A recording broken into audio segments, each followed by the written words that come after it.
Cette année, j'ai identifié 4 catégories de films qui sont vachement liées aussi à la situation géographique des agences. Par exemple, aux États-Unis, on sent qu'ils ont beaucoup envie de s'amuser. C'est très post-Covid, donc on est sur des films très gags, très playful, très enjoués, très joyeux. En Amérique latine, on va être sur des films plus liés à des faits de société, qui vont être beaucoup plus sur de la revendication ou de la dénonciation aussi. Par exemple, j'ai vu des films sur des enfants kidnappés, j'ai vu des films sur la revendication de coming out gay. En Europe, on va être sur des films qui vont être beaucoup plus sur du drama, sur de l'émotion, beaucoup de la nostalgie aussi.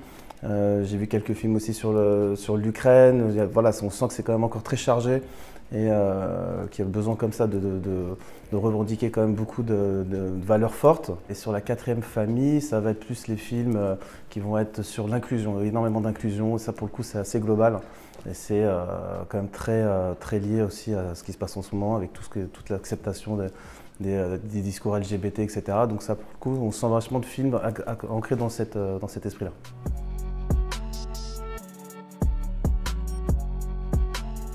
L'intelligence artificielle, nous on surveille ça de très près à l'agence en tout cas, parce qu'on sent qu'on va y arriver, que ça va être un vrai outil nécessaire pour développer nos solutions de production, de pré-production, mais aussi de post-production. Donc on est très attentif à ça. On a vu plein d'essais sur des photos en 2D qui devenaient des décors en 3D, donc ça c'est assez impressionnant.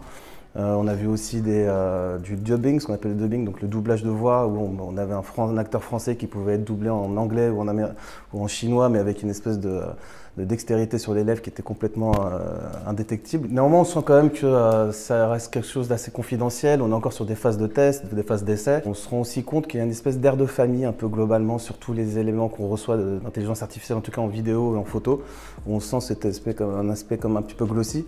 Comme on a bien compris que c'était un mélange de données qui permettait de générer donc, des éléments d'intelligence artificielle. Et on sent que c'est pas encore très personnalisé, du coup ça nous rassure aussi sur le côté, on aura toujours besoin d'un humain derrière pour pouvoir accentuer et donner de l'originalité en tout cas à nos projets.